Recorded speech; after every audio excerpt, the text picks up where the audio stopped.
هاي، عاملين ايه؟ يا رب دايما بخير وبسعاده. النهارده جايبه لكم احلى والذ واطعم وصفه للجلاش صيامي حلوه قوي للنباتيين، وخطيره ولذيذه وبتتعمل في ثواني، ومعموله بحاجه اول مره تسمعوا عنها على اليوتيوب. هتتعمل في 5 دقايق ومش هتصدقوا جمال طعمها ولا النتيجه مورقه ولذيذه وحلوه. بجد نتيجتها خيال، حاجة كده وهم.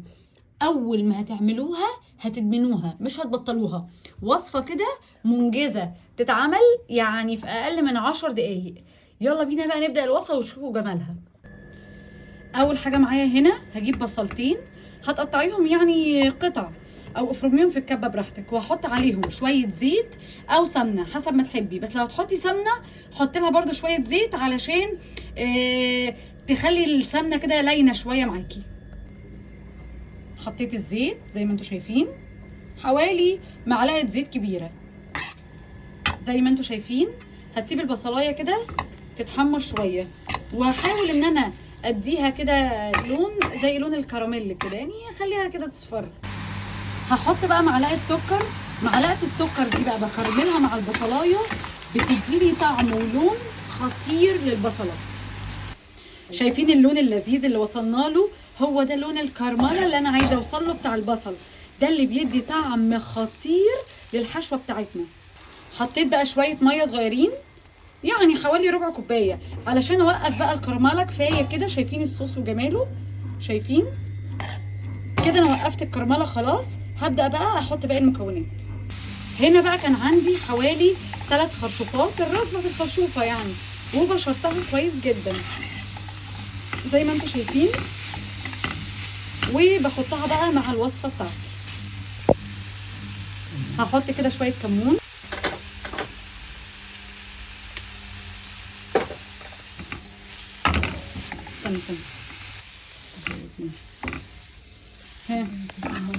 وهزودها حوالي كوبايه صغيره ميه.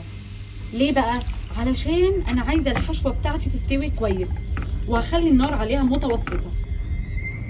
هنا انا مجهزه عندي حشوه فلفل احمر وفلفل اصفر وفلفل اخضر. انا بحب الفلفل الالوان جدا في اي اكله، بتخليها لي كده الحشوه كانها شاورما بالظبط، كانك عامله شاورما او فاهيتا. هحطها بقى للحشوه بتاعتي، هتدي قيمه غذائيه ولون وطعم خطير، وهتاخد الاكله في حته تانيه. يلا بينا احطهم كده، بصوا. وطبعا انا موطيه النار، هي تقريبا حشوه الخرشوف نفسها تعتبر استوت، بس انا هدي الفلفل كده ايه تقلبتين، مش عايزاه يدبل، انا عايزه بس تقلبتين كده يعني يا دوب ياخد بدايه السوا. شايفين جمال الالوان بتاع الحشوه؟ خطير خطير، بصوا الجمال. تصدقي بقى اني انا عايزاكي تحطي الخلفيه دي، حطي الخلفيه دي، فاهمه؟ عايزاكي تصوريها. بصي صوريها في صوره حلوه كده، ها؟ وهي دي بصي حشوه جديده. هي بتهيألي كده خلاص يعني دي. عايزاكي تصوريها، بس صوريها وتبقى هي دي الخلفيه. طيب يلا، بس ايه، هاتي الجلاش بتاعك، جهزي حاجتك. فين بقى؟ هنخش جوه. طب ماشي، جهزي حاجه هناك. يلا انا هجيلك، اديني دقيقه وهجيلك. ماما انا عايزه قبل ما كارلو يصحى عشان اعرف اسجل. حاضر حاضر. طب ما تاخدي الجلاش والصينيه. خلاص اهي الجلاش والصينيه اهي، والزيت. استني، لا عايزين نحضر التشريبه. كوبايه ميه،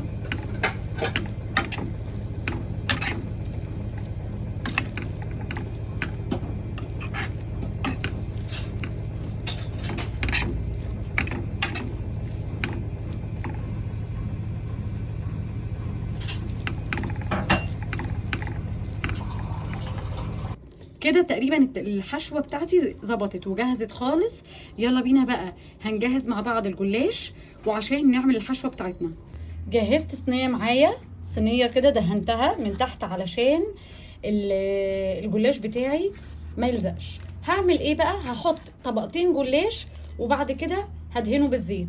طبعا هبقى عدى الجلاش واسمها على نصين علشان ما يبقاش الحشوه اللي فوق اعلى من الحشوه اللي تحت او العكس.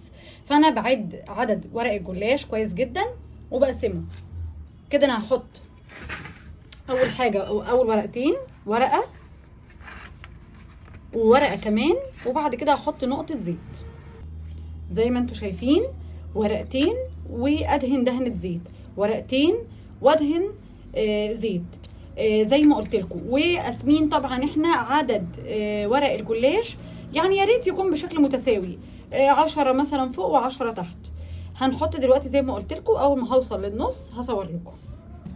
كده بقى هبدا احط الحشوه، انا وصلت للنص وهحط الحشوه كلها وافردها واسويها كويس جدا بحيث ان كل حته تبقى محشيه زي بعض. زي ما انتم شايفين انا سويت كويس قوي الحشوه بحيث ان تبقى كلها سوا واحد، مفيش حته عاليه. هبدا اعمل ايه؟ هرجع ارص تاني الجلاش طبقتين وزيت، طبقتين وزيت لغايه ما اوصل للوش ادهنه زيت وبس. بعد ما بخلص بقى بقطع الجلاش كويس، يعني قطع متساويه، حاولي قطعيه قطع متساويه، وهدخله الفرن شويه صغيرين جدا قبل ما احط له التشريبه بتاعته. هقطعه وارجع لكم. كده انا قطعتها ودهنت الوش وهدخلها الفرن على درجه حراره 180، الرف اللي في النص، وهسيبها حوالي ربع ساعه وهطلعها احط لها التشريبه. هنا انا جهزت التشريبه بتاعتي، عباره عن كوبايه ميه ومعلقتين زيت، وحطيت بقى شويه التوابل بتاعتي الحلوه، كزبره، كمون، بابريكا، كركم، كاري. بصي دلعي بقى التشريبه بتاعتك كانك عامله مرقه دجاج من توابل. وهحط معلقه صغيره من البيكنج باودر عشان تنفش لي الجلاش بتاعي.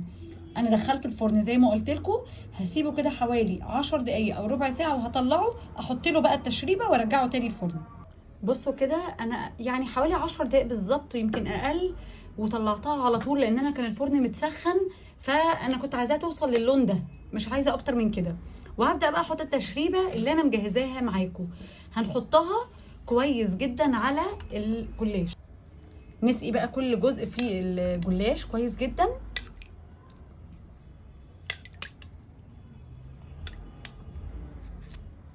واحاول ان هو يدخل في كل حته عشان يسوي لي الجلاش ويديله الطعم الحلو وتطلع كده القطعه مستويه ولذيذه. طب انا ما حطيتش التشريبه من الاول ليه؟ لان كانت هتخلي لي الجلاش كده كله على بعضه عجينه، مش مورق ولذيذ كده. انا خليته ياخد التوريقه بتاعته، بس عايزه كده ايه، يبقى واخد طعم جوسي شويه مش معجن. كده انا وزعت التشريبه كلها زي ما انتم شايفين. هدخلها بقى الفرن، يعني يا دوب الوش بس يحمر، وهطلعها اوريكم بقى الجمال بتاعها. كده انا طلعتها من الفرن، بصوا الجمال والحلاوه، لذيذه وخطيره وجميله وحلوه قوي للنباتيين والناس اللي عامله نظام اللي هو الكيتو دايت. حاجه كده خطيره ولذيذه وخفيفه ومغذيه، وعمر ما ضيوفك هيعرفوا ان انت عاملاها اصلا بالخرشوف، مش هيصدقوها من جمالها ومن حلاوتها. يا رب يكون الفيديو عجبكم، هستناكم بقى في فيديو جديد، وجربوا الوصفه وقولوا لي عملتوا ايه.